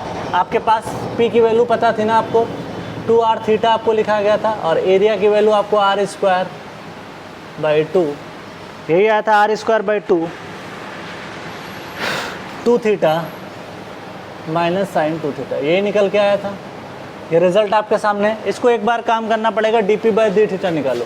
तो इसका जब dp/d थीटा आप निकालोगे, पता है इस इक्वेशन को dp/d थीटा करोगे तो 2r निकल के आएगा, और इसको अगर आप करोगे dA/d थीटा करोगे ना तो आर तो फिक्स है, तो आर स्क्वायर बाई 2 ही रहने वाला है। 2 थीटा का वैल्यू 2 आएगा, 2 थीटा का वैल्यू 2 आएगा, minus sine 2 theta cos 2 theta into 2 आएगा, कॉस 2 थीटा इंटू 2 आ जाएगा। इस तरीके से होता है। सारी वैल्यू यहाँ पुट करोगे, इक्वेशन सॉल्व करते हैं, -2 इंटू ए। इतना करना नहीं है आपको एग्जाम में, ना ही कभी ये डेरिवेशन पूछा भी जाएगा। फिर भी कुछ बातें ऐसी हैं जो बताना बहुत ज़रूरी था। अगर आप इतना डिफ्रेंसिएशन ही कुछ ना कुछ आपको सीखने को तो मिला। 2 इंटू ए, एरिया की जगह पे आप आर स्क्वायर क्या लिखोगे, सॉरी यहाँ पे इक्वेशन है A, R square by 2 theta minus sine 2 theta. ठीक है, एक काम करते हैं, D P by D theta 2r लिखो, फिर क्या करना है प्लस 5p, p की वैल्यू 2r थीटा है, और आगे बोलो D A by D theta, ये निकाल के लाए हो, आर स्क्वायर बाई 2 ब्रैकेट में क्या लिखोगे, that is the 2 minus 2 cos 2 theta, ये लिख सकते हो। अब जाके रिजल्ट आया, इसको 0 के बराबर करो। ये 2 से 2 कैंसिल कर सकते हो कि नहीं कर सकते हो, ठीक है, यहाँ 2 कॉमन लोगे, इससे 2 से कैंसिल भी हो जाएगा, वो नहीं कर रहा हूँ। मेरे को एक फाइनल इक्वेशन जो चाहिए वो मैं लिखता हूँ, ठीक है। चल, ये सब सॉल्व करने के बाद में जो एंगल निकल के आता है, मतलब यहाँ पे सॉल्व करते हैं तो ये जो थीटा की वैल्यू जो है, 2 थीटा की वैल्यू मैं लिख रहा हूँ डायरेक्टली। थीटा की वैल्यू एग्जाम में ध्यान दीजिएगा, अगर आपको ध्यान रखना है, according to Manning's maximum discharge proof कर रहा हूँ, ध्यान रखिएगा, according to Manning's maximum discharge की बात कर रहा हूँ, और इसका रिजल्ट 2 थीटा इक्वल टू निकल के आता है। इस इक्वेशन को सॉल्व करने के बाद रिजल्ट आएगा जब कैलकुलेटर में पुट करोगे, बट इतना ज़रूरत नहीं है, मैं डायरेक्ट रिजल्ट लिख रहा हूँ। बट ध्यान रखिएगा, इस इक्वेशन को सॉल्व करने के बाद ही आता है। आर स्क्वायर भी कॉमन हो जाएगा, इक्वेशन सिर्फ बचेगी किसके अंतर्गत, इक्वेशन बचेगी आपका सिर्फ थीटा के अंतर्गत। तो यहाँ से 2 theta equal to 302 degree 20 minute निकल के आता है। ये रिजल्ट आपको एकदम दिमाग में बैठा लेना, 302 याद करना आसान है। 302 मर्डर केस होता है, ठीक है। 302 में कौन सा केस होता है, मर्डर केस होता है, जब किसी की जान चली जाती है। तो 2 थीटा इक्वल टू 302 तो याद करना बहुत आसान है। तो मैनिंग्स के अकॉर्डिंग 302 याद रखना, याद हो जाएगा, ठीक है। उसके बाद में यहाँ पे जो डेप्थ ऑफ फ्लो निकल के आती है, ये जो वैल्यू देख रहे हो ना वाई, ये कैसे निकालोगे इसको बता देता हूँ। ये भी इंपॉर्टेंट रिजल्ट है, कैसे निकालोगे देखो भाई, यहाँ पे आपको ये चीज़ है, इसको डॉट डॉट आगे प्रोजेक्ट करते हैं, आपको ये वैल्यू निकालना है। तो एक काम ये करते हैं, इसकी वैल्यू दी है क्या, कुछ नहीं दिया है, डायग्राम से निकाल लेते हैं, कितना एंगल निकल के आएगा उसको देख लेते हैं, ठीक है। एक काम करते हैं ये कि यहाँ पे आपके पास ये रेडियस है, ध्यान दीजिएगा, ये रेडियस है, ये रेडियस अगर है तो एक काम ये कर सकते हैं, ये आपका टोटल रेडियस हो जाएगा, और ये आर cos थीटा है। तो एक काम कर सकते हैं, आप ये निकाल सकते हो, बी निकाल सकते हो। तो बी वाई जो है ना, यहाँ पे बी जो है ना, डायग्राम से देखते हैं, बी फ्रॉम ट्रायंगल, देखो यहाँ पे this is the B, B किसके बराबर हो जाएगा, दिस इज बराबर हो जाएगा वाई के बराबर, तो बी वाई के बराबर हो जाएगा। और वाई कैसे निकालोगे पता है, ये टोटल ओ ई पता है आपको, अगर मेरे को बी ई चाहिए, ये निकाल सकते हो किसके बराबर, डायग्राम देखो अच्छे से, this is the O E minus O B कर देता हूँ, ठीक है। और आप बताओ, आपको ओ ई पता है कि नहीं पता है, ओ ई पता है क्या है, रेडियस है सर्कल की, तो आप रेडियस आप यहाँ पे लिख सकते हो, क्लियर है कि नहीं क्लियर है। और ओ भी आपको पता है, आर cos थीटा आपने बहुत पहले ही निकाल रखा है, आर cos थीटा, तो आप आर कॉमन ले लीजिए, -1 माइनस क्या लिख सकते हो, cos थीटा लिख सकते हो, ठीक। तो दिस इज दिस। एक काम और कर सकते हैं, आपको 2 थीटा की वैल्यू पता चल गई, तो थीटा की वैल्यू भी निकाल सकते हो। तो this is the R 1 minus cos, ये रखना पड़ेगा आपको 151.10 मिनट रखना पड़ेगा। यहाँ से जब सॉल्व करोगे तो ये रिजल्ट जो निकल के आते हैं, ठीक है। एक काम और कर सकते हैं, डायमीटर के टर्म में अक्सर पूछता है, तो diameter equal to 2 time radius लिख सकते हो। तो यहाँ पे एक काम कर सकते हैं, आर की जगह पे d/2 दैट इज़ वाई। इसको सॉल्व करने पे 1 माइनस समथिंग करके, कैलकुलेटर मेरे पास नहीं है, आप एक बार चेक कर लीजिएगा घर पे बैठ के, ठीक है, 10 मिनट। तो यहाँ से जो y का वैल्यू आता है, y/d या कर सकते हो, इसका जो रिजल्ट सॉल्व करने पे आता है y इक्वल टू 0.93 के आसपास निकल के आता है। ये रिजल्ट इंपॉर्टेंट है। कौन कौन से रिजल्ट इंपॉर्टेंट है, ध्यान रखिएगा, अकॉर्डिंग टू मैनिंग्स की मैंने बात की है। तो ये रिमेंबर करना है, पूछा भी है एग्जाम में, ऐसा मत सोचो। और ये IAS गेट जो भी स्टूडेंट्स हैं सबके लिए इंपॉर्टेंट है। तो ये चीज़ और ये चीज़ ध्यान रखने वाली बात है कि मैनिंग्स के अकॉर्डिंग हम बात कर रहे हैं। तो यहाँ पे ध्यान रखिएगा, जब मैक्सिमम डिस्चार्ज की बात करेंगे तो सबसे ज़्यादा डेप्थ निकल के आती है। ये 0.93 टाइम डायमीटर निकल के आता है। अभी यही चीज़ वेलोसिटी के चक्कर में जब प्रूफ करेंगे, प्रूफ नहीं करना है, डायरेक्ट रिजल्ट याद रखना है, ठीक है, क्योंकि प्रूफ करने में कुछ फ़र्क नहीं पड़ने वाला। अगर माइनिंग्स के अकॉर्डिंग ही वेलोसिटी को अगर हम मैक्सिमम कर लेते तो उसमें डिस्चार्ज का एक एरिया का टर्म नहीं आता। जहाँ पे A⁴ चल रहा है ना, वहाँ पे सिर्फ a² के आसपास आता। तो वेलोसिटी में क्या आया था 1/n r⁴ इंटू s⁴1/2। तो a⁴ आपने क्या देखा, r क्या होता है a/p होता है, तो a⁴2/3 जाएगा, तो सिर्फ a² आता है। तो उस हिसाब से इक्वेशन बदल जाती है, तो उसका रिजल्ट भी अलग आता है। तो क्या आता है पहले आप इसको नोट डाउन करें। तो ध्यान रखना है ये मैनिंग्स के अकॉर्डिंग बताया, किसके अकॉर्डिंग बताया, मैनिंग्स।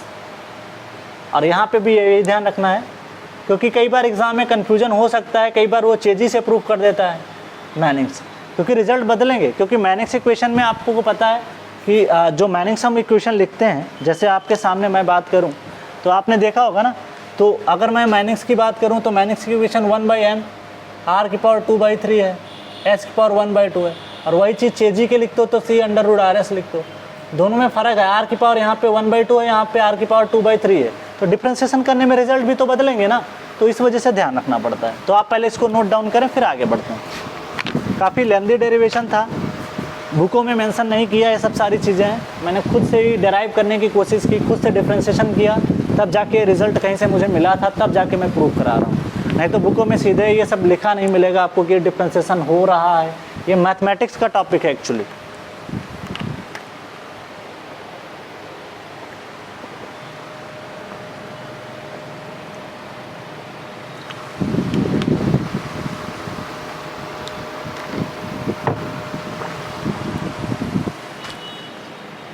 तो अभी हम बात करेंगे नेक्स्ट डेरिवेशन की, या इसी के कुछ रिजल्ट्स हैं, जल्दी से लिख लेते हैं।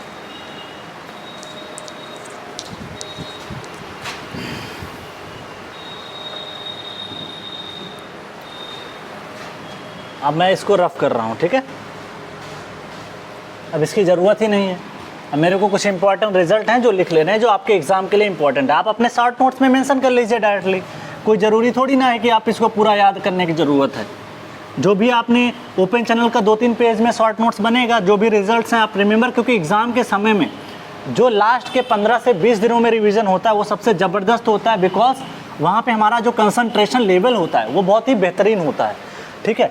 इसलिए अगर उस समय आपके पास 2 पन्ने होंगे तो पता है आधा घंटे में ओपन चैनल आपका रिवाइज हो जाएगा, लेकिन एक बार अच्छे से पढ़ा तो होना चाहिए कम से कम, ठीक है। इसलिए कहता हूँ ना कि शॉर्ट नोट्स भी बना लेना ज़रूर, ठीक है, कि मान लें आपको शॉर्ट नोट्स काफ़ी हेल्प करेंगे लास्ट के 1 मंथ में। अगर आपने कुछ सब्जेक्ट के अभी शॉर्ट नोट्स नहीं बनाए हैं तो उनको अपनी ही भाषा में जो भूलते हो, जो सबसे ज़्यादा भूलते हो, उसके शॉर्ट नोट्स ज़रूर बना लेना, और जो याद रहता है उसको मत बनाना, ठीक है। इससे आपको बहुत फ़ायदा मिलेगा, क्लियर। और बाकी कोशिश ये करना कि जीएस मजबूत करो, क्योंकि वो आपको काफ़ी हेल्पिंग होगा। जीएस के साथ में रीजनिंग स्ट्रॉन्ग करो, रीजनिंग से आपके काफ़ी अच्छे नंबर आएंगे, क्योंकि रीजनिंग सॉलिड होता है, लिमिटेड टॉपिक होते हैं, और उस वहाँ पे आपको ये पता है आंसर तुरंत क्लिक हो जाता है, क्लियर कि आना है तो मैच कर जाता है, नहीं आना होता तो नहीं मैच करता है। इसलिए ध्यान रखने वाली बातें हैं कि आपको रीजनिंग में 50 में 45 टारगेट करके ज़रूर रहना चाहिए, कि आपके 45 नंबर कहीं नहीं जाने चाहिए, ठीक है। तो 45 रीजनिंग से लेके आ जाओ। उसके बाद में जीएस में कम से कम 25 से 30 नंबर तो मिनिमम होना ही चाहिए, 30 से कम नहीं जाना चाहिए। अगर 30 से कम आपके 15 आ रहे हैं तो समझ लो आप जीएस पढ़ते ही नहीं हो, बहुत ही लापरवाह हो, ठीक है। उसको आपको मेहनत करना चाहिए। 15 नंबर मतलब जीएस आपको कम से कम साइंस ही पढ़ लो, बायोलॉजी पढ़ लो, बायोलॉजी में विटामिन चले जाओ, डिसीज़ पढ़ लो, बीमारियाँ पढ़ लो, ये सारे टॉपिक्स हैं। अब तो यूट्यूब पे इतना अवेलेबल है कि पढ़ते पढ़ते आप कभी भी वीडियो डाल के देख लिया करो पर्टिकुलर टॉपिक का, कि आपको बायोलॉजी में ये सीखना है, ये चीज़ पढ़नी है। तो इस तरीके से थोड़ा सा अपने जीएस को भी मजबूत करें। अगर नहीं करोगे ना तो जीएस एक्चुअली होता फ़ायदा क्या मिलता है मैं बता रहा हूँ। जीएस में क्वेश्चन आता होता है तो टिक करके निकल जाते हैं, 10 सेकंड में क्वेश्चन हो गया। टेक्निकल या रीजनिंग करने में कभी कभी टेक्निकल में क्या है, टाइम ज़्यादा लग जाता है, क्योंकि टेक्निकल में क्वेश्चन कैलकुलेशन वाले आ जाते हैं। तो पता चला एक टेक्निकल का क्वेश्चन और जीएस के 5 क्वेश्चन आप एक निकाल ले जाओगे तो नंबर तो बराबर मिलना है। इसलिए जीएस को जितना हो सके, ना पढ़ सको तो लूसेंट से ही चीज़ें बार बार पढ़ लिया करो। इसलिए जीएस को अच्छे से फोकस करना है, ठीक है, छोड़ना नहीं है। जीएस के 50 क्वेश्चन अटेम्प्ट करने में मुश्किल से 12 से 13 मिनट लगते हैं, अच्छे से 14-15 मिनट मान लेते हैं, और 15 मिनट में अगर आपके 30 नंबर आ जा रहे हैं तो बहुत अच्छी बात है। 30 वहाँ से गेन कर लिया, और कुछ नंबर आपके रीजनिंग के 45 से आज के 44-42 मान लो, ठीक है। तो 30 40 42 मान के 70 75 तो ऐसे ही हो गया। और टेक्निकल में खींचो कम से कम 70 75, नहीं स्कोर कम से कम 140 45 रहेगा, तब आपको मज़ा आएगा मेंस में, ठीक है। फिर तो गारंटी है कि निकल जाएगा आपको। ओके, अब बात कर लेते हैं, यहाँ पे मैंने ये तो बातें आपको बता दी। फिर फॉर मैक्सिमम वेलोसिटी की बात करते हैं यहीं पे, मैनिंग्स के अकॉर्डिंग, मैनिंग्स की बात कर रहे हैं, मैनिंग्स फॉर मैक्सिमम वेलोसिटी। बहुत अच्छे से याद करा दूंगा आपको, मतलब जो रिजल्ट्स हैं कोई टिपिकल काम नहीं है। For maximum velocity, for maximum velocity, for maximum velocity the circular channel parameter, the circular channel parameter. ध्यान देने वाली बात है, मैं मैनिंग्स के अकॉर्डिंग ही बता रहा हूँ, तो यहाँ पे पहले मार्क कर दिया हूँ, अभी चेजी की बात नहीं किया हूँ क्योंकि रिजल्ट वेरी करेंगे। अब देखो एक बार थोड़ा सा बेसिक बता देता हूँ, वेलोसिटी आप जैसे लिखते थे वैसे ही लिखोगे, r की पावर 2/3 ही लिखोगे, ठीक है, s की पावर 1/2 ही लिखोगे। जब मैं डिस्चार्ज लिख रहा था तो वहाँ पे s0 को नहीं लिया था क्योंकि कांस्टेंट था, हटा दिया था, ठीक है। इसको और भी फर्दर क्या लिखा जा सकता है, 1/this, r की जगह पे a/p की पावर दिस इज द 2/3 कर दोगे, इंटू s0 की पावर 1/2 कर दोगे।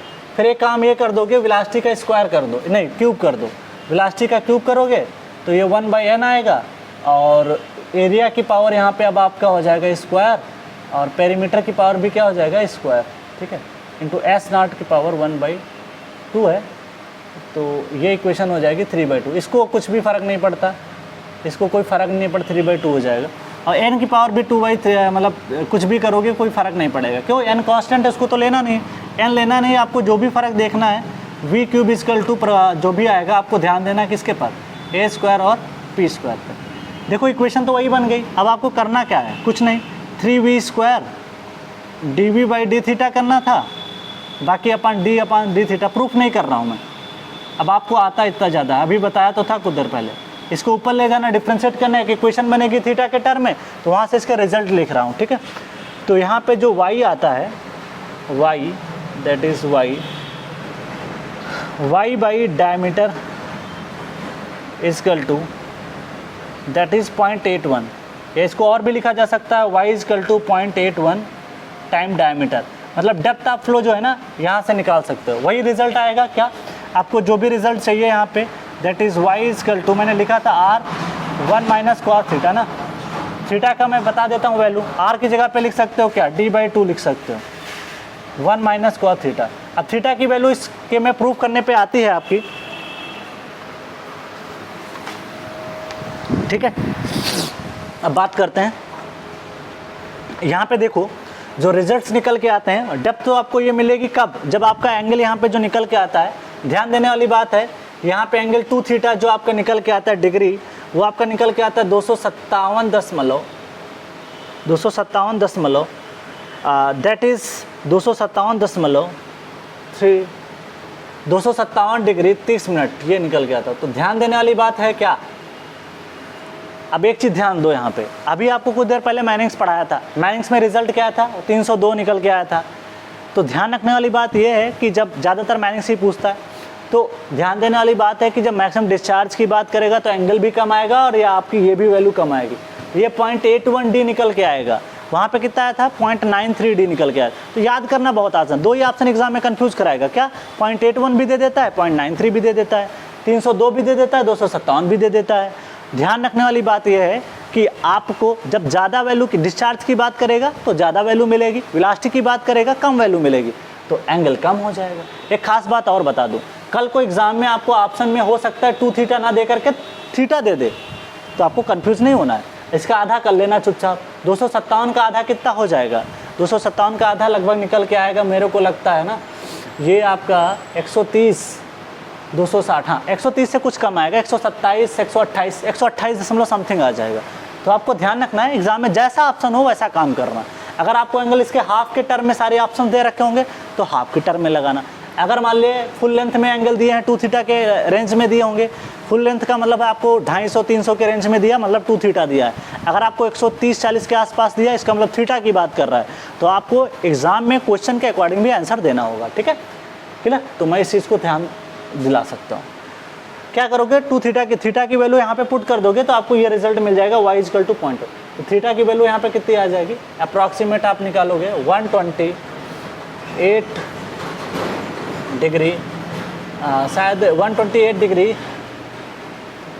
0.30 डिग्री या ऐसा कुछ करके आ जाएगा रिजल्ट, 120 200 हो जाएगा, हाँ 128.5 डिग्री 30 मिनट ऐसे करके लिख सकते हो, ठीक है। तो इसी के आसपास आ जाएगा। ये एंगल एक काम कर सकते हो, यहाँ प्रूफ कर दो, y आपको पता है तो y equal to d/2 1 minus cos क्या रखोगे 128, कैलकुलेटर आपके पास होगा, आप प्रूफ कर लीजिएगा।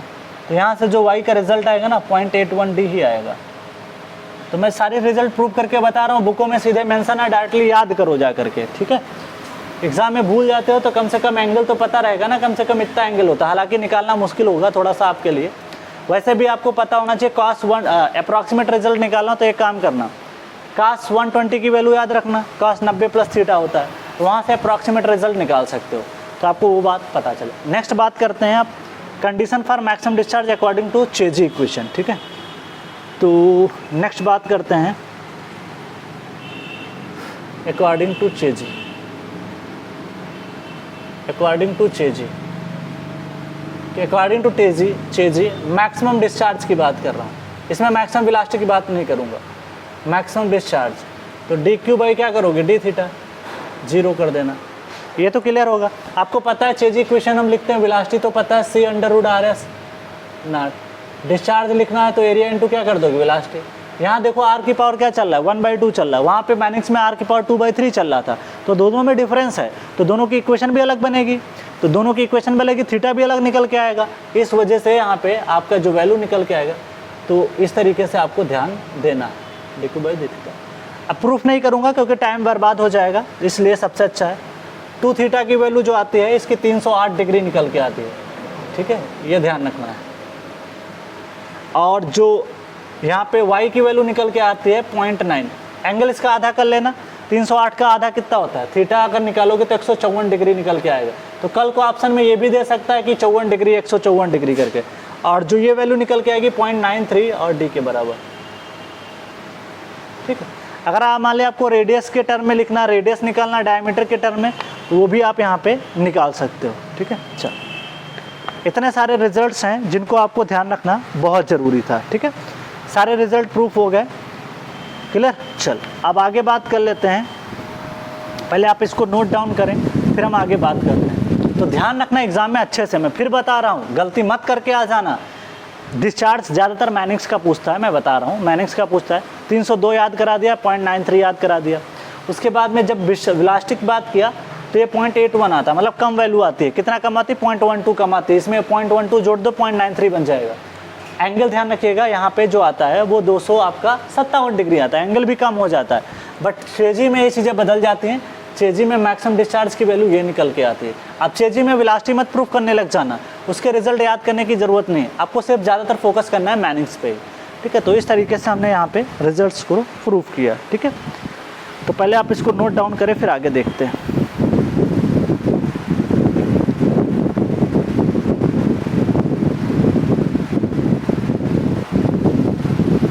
सॉरी ये 0.93 नहीं है, ये सॉरी 0.95 आया था, वो गलती से लिख गया। प्रूफ कर सकते हो, वही क्वेश्चन में प्रूफ कर सकता हूँ, मैं प्रूफ भी कर देता हूँ। y equal to d/2 1 minus cos 154 degree, इसमें रख के पुट कर लेना, आपको रिजल्ट मिल जाएगा 0.95 d के पास। वो गलती से हो गया, सॉरी उसके लिए। तो ये रिजल्ट आपको ध्यान रखना, ठीक। देखो एंगल ज़्यादा आएगा तो ये भी वैल्यू ज़्यादा निकल के आएगी, क्योंकि कॉस में एंगल बढ़ने से वैल्यू घटने लगती है, तो अगर ये बढ़ेगा तो ये भी बढ़ेगा, बस सिंपल तरीका।